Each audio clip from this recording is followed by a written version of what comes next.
Welcome to Jethro's Garage. Hey, going to show you a little bit about I'll give you an update on the Mustang and let you know where I'm sitting with it. I've got the old block completely torn apart. So let's swing around and look at it.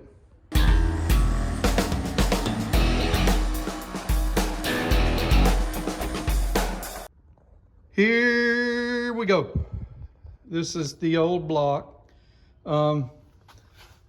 If some of you have seen my shorts, that is the repair that someone else made. I was concerned that it was causing my low oil pressure and the fact that it would bleed off almost instantly. I also thought it could be a check valve in the oil pump, but I think I've found positively, absolutely, the cause of the loss of oil pressure. And typically it's going to be in the bearings. So let me show you, see if I can look at that. That is not from me pulling it out, just so you know. Let me see if I can get you in there. Maybe that one little scar on the right is from pulling it out, but I doubt it. I think this is from whoever put it in, because I was pretty careful pulling it out. It's pretty rough. So cam bearings, you're going to lose a lot of oil pressure there. Here's main bearings, a little worn.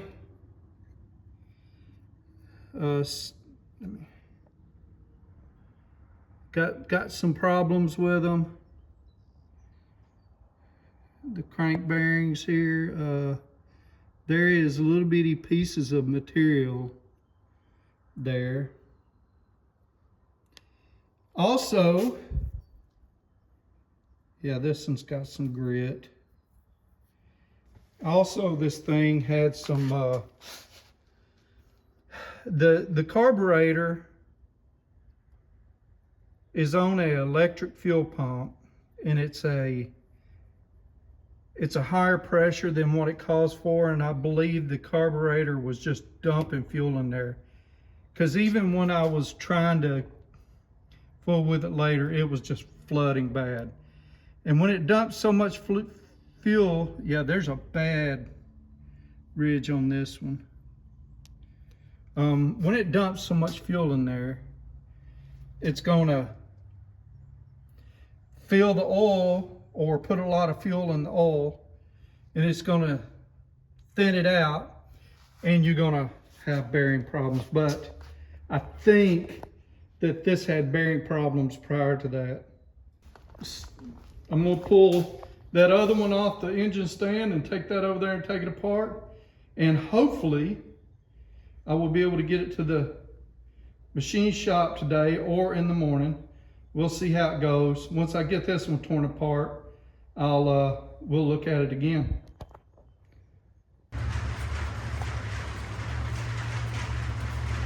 Cam don't want to budge, so let's see if we can make it budge. If you don't have the right tool, you just got to do what you got to do. There we go. Yeah, it's not happy in there.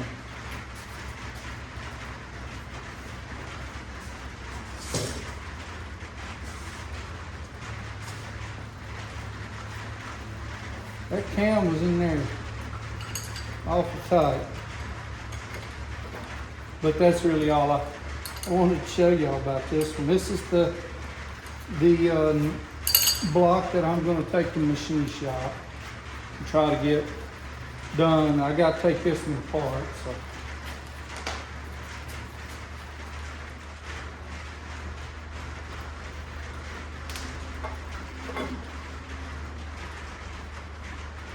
This is going to get new cam bearings and everything, but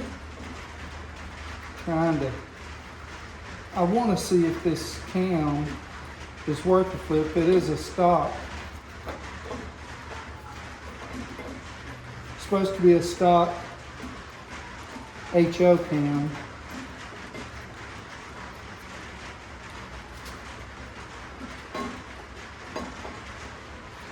We'll see. Do the drop test, see if it breaks in half.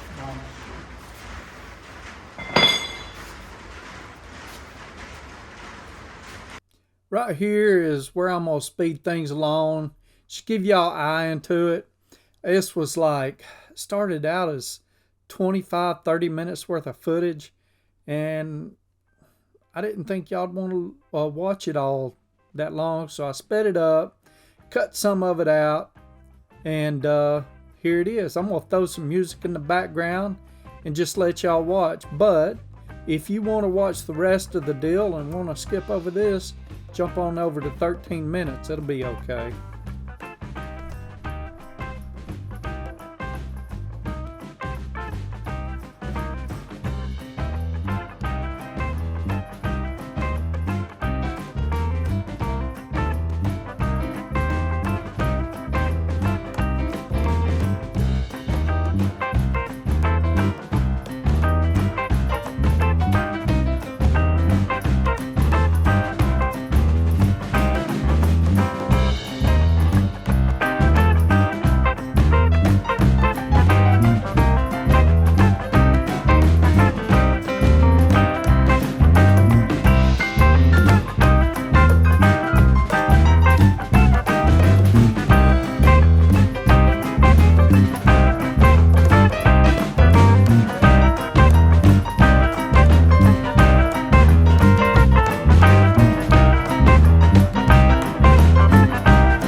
After all that, we're ready to load this doggone thing up in my pickup, my Hyundai. This thing, I don't know, I've had about 4 or 5 engine blocks, 2 of them being full short blocks. I guess it's my truck now, I don't know. It rides kind of low in the back when I load these doggone things up. It's kind of hard loading it by myself. If I was a little stronger, maybe I could pick it up and throw it in there, but I just ain't. Well, my back tells me I ain't anyway, and that's okay. Not getting any younger. I am getting a little old. That's okay too. It just means, you know, I'm still breathing and above ground. But load this thing up and get it off to machine shop. I use Competition Automotive Machine down in Brandenburg. That's the main place I go to have my machine work done. I buy a few parts from him too, mainly, you know, rings, rod bearings, main bearings, stuff like that. I did go ahead and order a set of head studs and main studs from him this time. And they'll bore this, they'll deck it, hone it, they'll check the line hone, and new freeze plugs and new cam bearings for me. When they're all through with that, I'll pick it back up and start throwing it back together. I may even see if I can dyno it. Last time I checked, it was $600, so I'm not sure I want to pay $600 to do that. The crank there is going to get ground if it needs it. I'm hoping they can just hone it and I'll be okay. I am going to buy X bearings, so that'll give me a little extra oil clearance. Be a little better for, you know, the type of running I'm going to be doing. But as far as that goes, that's it for this. It's headed to Brandenburg with me, and here in just a few minutes I'll show you a few things that I did off of Brandenburg. Brandenburg is a river town, so it's right along the Ohio River. It's a pretty neat little place. Got some historic old buildings downtown, which you'll see in just a few minutes. So the Ohio was running a little muddy today. I reckon it's up a little bit. You see all those buildings up on the hillside. There's some back there that date back to the 1800s, I reckon. It's nice and foggy today, that day. Not today. I'm having to edit this a little later on. I was trying to capture a riverboat out there in the middle, or a tugboat pushing a few barges, but I couldn't get him in the camera frames. The fog swallowed him up. I got there when he was just flowing through, but here you see Jailhouse Pizza. I was coming down here to pick up some pizza for me and the wife, and give you another view of those houses on the hill and some of the older buildings downtown. Jailhouse Pizza is a pretty neat place. They got it all fixed up, and it's in one of the original jailhouses there in Brandenburg. They still got some of the cells in there and everything, and pictures and news from, you know, the last century. Neat little place. There's one of the jail cells. They'll let you eat in there. I don't think they'll lock you up unless you ask them to. But anyway, y'all take care. Have a good one. Enjoy.